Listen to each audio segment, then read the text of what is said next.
Hello, everyone, and welcome to another edition of Global Book Network, the show where we sit with authors and really ask them about their craft and how their books came together. My name is BruceJWest, and I, for one, am excited to get a little technical with you today. Please welcome my guest, Professor BruceJWest, the author of West's Last Report. Is there an optimal funding strategy for STEM research? Sir, how's it going today? Very well. I'm now 84. I've been retired for 4 years, and I've written 3 additional books since the one we're going to talk about today. Oh, wow. Super busy. I guess the retirement life has been fruitful. Yes, it has. Yeah, absolutely. So when I see the phrase STEM, I know about 10 years ago it was kind of all the rage, especially with our kids, with our next generation education, but it kind of feels like it's faded a bit to the background. Maybe is that just an odd observation, or is there some truth to that?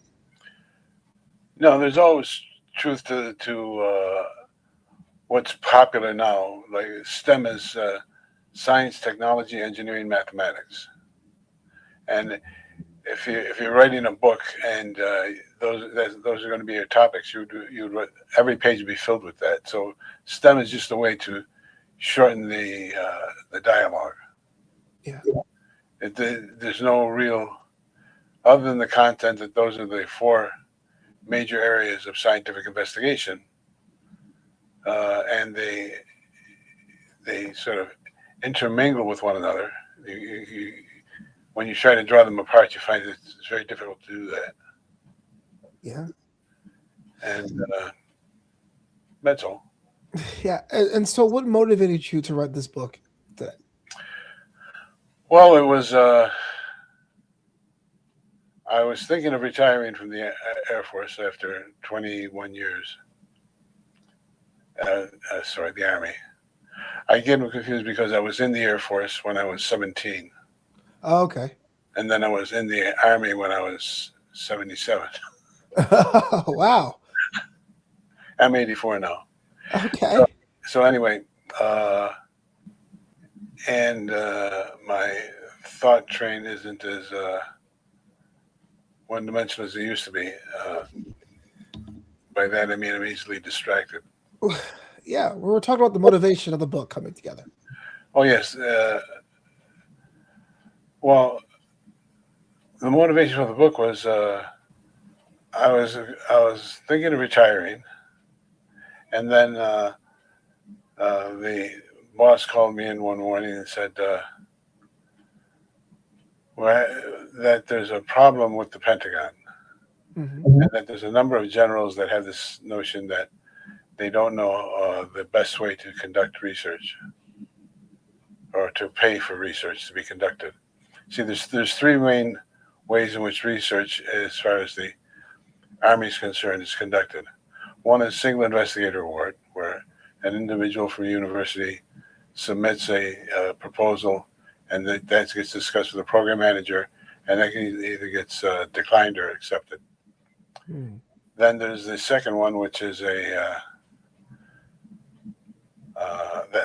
first one is the one that's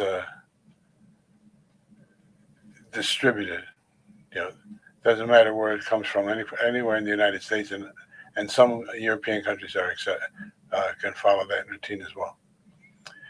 Then you have the case where, and this is the one that the generals all like because it's very military in its format, and that is you give a large contract to a place like MIT or Yale or Princeton or Harvard, but a very well-known university, and and that has a topic associated with it, like quantum mechanics for soldiers, or quantum mechanics for military men, or something like that.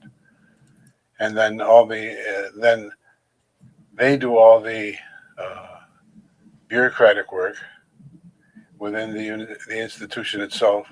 They just get this pot of money, which is generally $1 million or $2 million per year for 5 years, and then and that's the one the generals like because that is, you don't have to worry about the quality of the work, because it comes from the best universities. The best universities have the best people on their staff. They have the best facilities. They have the best of everything. They're graduate students, and so you'd expect any proposal they submit to be among the best in the world, right? Right. And then there's a third kind of way of distributing funds, and that's called a MURI, and that's has to do with multi a multivariable or a multi. The MURI is a topic that started, say, probably 15, 20 years ago, and it was to be unlike the two that I just mentioned, the single investigator award, which is sole source to a single individual, and this very large grant to an institution, which they then distribute among the people that in their organization that submit proposals to them. Right? So this is a blend of the two, in which you have people collaborating from different institutions working together on a common topic, but the topic is it's interdenominational. It's not physics, it's not mathematics, it's no one thing. And therefore, the likelihood of having all the people necessary to fulfill the contractual obligations is very small. And so those are the three candidates, if you will, for how we distribute research funds. And the question is, the general says, well, because the large giving a large amount of money to a very good school that has very good people, that has very good facilities, that has very good students, that's where you spend the money, because the risk is reduced. And it sounds very reasonable, except it's never been tested. We don't know we didn't know prior to a research program I put together, which of these three was the best for distributing the money, which gives the best results. And so that was the dilemma that he was in. And so he said, can you see a way to fix it? And I said, sure. And the way we fixed it was we looked at a 10-year period for the Army, in which we had all the documentation for all the money that was spent out in the various places it was allocated, and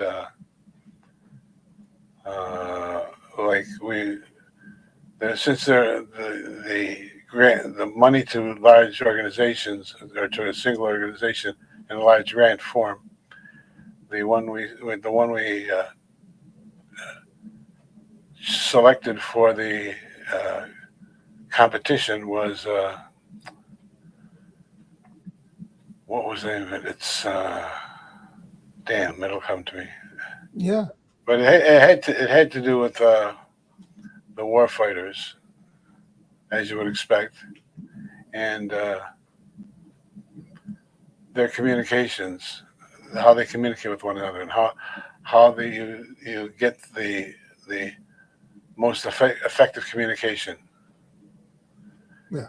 And so that was the one group that we followed that money for 10 years. And so we looked at all the war awards that it won, the papers that were published, the number of citations those papers received, and then we compared that with all the single investigator awards for the same 10-year period, all the awards that single investigators won, and the same thing for the MURI. And so that's where the data comes from. So now there was hard data that we could compare with one another to determine whether or not, well, who was the title for the book? Is there an optimal funding strategy for STEM research? Yeah, next question. That's the subtitle. Right. So the question we could determine from the data then whether there was an optimal sub strategy. Uh, if you give them, if you say you cut the single investigator awards by 50%, does that improve the quality of the research that's being done, or does it make it worse? Good question. And we could figure that out because we could just only look at half of the people that were given money in that 10-year period, and assume the other half didn't receive any money. Right? And so we can then compare the next hurdle, or the next thing we had to put in place, is quantitative measures of the quality of the research. Because it's one thing to say, well, if they get these, what do you call it, the citations and a large number of publications, is that really a measure of the quality of the research that's been done? Mm-hmm. Most people say, yeah, it probably is, but being scientists, we couldn't accept that as Right. a rigorous answer. So, Yeah. Well, that makes sense because you want to be able to trust and verify, or verify any kind of hypothesis when it comes to that. But we talk about STEM as a evolution, right? The way we think about it, us lay people think about it. What has been the change? I mean, you are an educator, a former educator. You've seen the evolution of it. What's been your perspective? well, my personal perspective is like most of the people who work in the research arm of the government, assume that the single investigator award was the optimum because that was the one that, let's see how to phrase this, that was the least biased. Mm-hmm. Because you could and also you could track things very easily, and you knew whether someone was just trying to do something slick under the wire or really doing some real science, because the journals that the people published in were as important as the publication itself. Like getting a paper published in Nature, physics, in the physics portion of the Nature journals, has an impact factor of 48. The most prestigious one of the journals that most people publish in that are very good would be Physical Review Letters. That has an impact factor of 6. So it's roughly 5 times more impactful to be publishing in, we use the Modern Physics or Nature Physics. Those are the 2 most prestigious journals. Yeah. But go ahead. In the throes of your research, you're compiling this. Talk to me about how you organize the chapters in this book. How did you make sure that your complete idea went from start to finish about really telling us, the reader, the optimal strategies to fund STEM research? Well, we did what we usually do. We wrote a request for proposal, and we have an outside source to it. And the outside source in this case was RTI International, which happens to have an office in Research Park in North Carolina, where the office of the ONR ARO is. Now, the thing was, we put out the proposal, and we had something like I don't know, 10 or 15 respondents. And then I acted as a program manager, and it was the first time in my career I acted as a program manager, because my job when I was in the Army was as chief mathematician. That's a long way from a program manager. So, but there were two other program managers, uh, chief scientists in Aero at the time, both of which had program managing experience. So I relied heavily on their experience for for reviewing the proposers and letting the contract and making sure that they were up to the test that they were proposing. And they all agreed that RTI was far and away the best collective group to do this investigation. And so then they got the data from Aero, because we picked, I want to say, the decade of the 20s, from 20 to 20.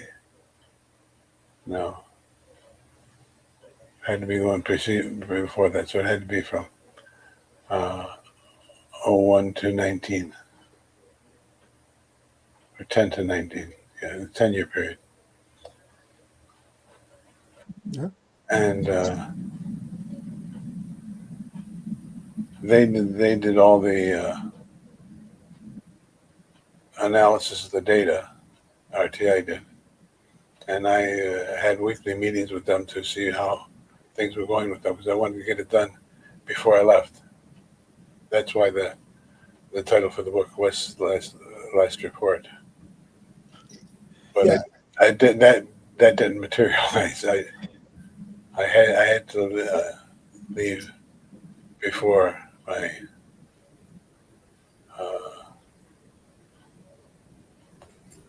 the report was finished, but that was detail. When someone pulls a book off the shelf, what do you expect them to take away when they pick up a copy of What's Last Report? Well, you take the book off the shelf, and I think the first thing you notice is the cover with the $100 bill under a microscope, because that was the purpose of this book, and it was their design. It wasn't our design, so it was very clever of them. And Nova Science Publishers. And Nova Science is very well known for research methodology and data analysis books. So so if a person is picking up a Nova book and they have any experience with Nova, they know what they're getting. They're getting something that's data based and data driven. And yeah, so that. Okay. Yeah. Well, I was want to say, Professor, I prefer the time hanging with you today, learning more about your book, West's Last Report. Is there an optimal funding strategy for STEM research? Now, if someone wants to learn more about the book or even get a copy for their own personal library, how do they go about doing that here today? Well, I checked on. You just type in West's Last Report and in Google, and it'll send you to all the places that have the book available. And if you want the ISBN number, I can give that to you as well. Sure. We'll have that for you in the show notes as well. 979-8-88697-608-3. That's the ISBN number. Well, I want to thank you so much for being on this edition of Global Book Network. Hopefully, we get a little bit of a slice of what STEM research optimal funding will look like. Thank you so much for your time. I appreciate you being on this edition. Well, that's. I'm sorry I wasn't more fluent. I've got two conditions that come from that. I'm 84 and I've got Parkinson's. Well, you shouldn't apologize for that. If I think just getting tonight an insight of how you are as an author and how you're passionate about something is something that a lot of times we on the market don't have when we go to a bookstore. There's so many books, or so many titles, or so many covers, but a chance for an author to come up here and say why they made it is enough, man. You are enough. So thank you. Well, it wasn't intended. It was intended as the old explanation of apology used to mean an explanation, and that's what the way I meant it. Not having any pejorative connotations to it. No, of course not. Again, none taken. This is Global Book Network. Thank you so much for tuning in. We have more episodes for you on the network as well. Thanks. Okay, thank you very much.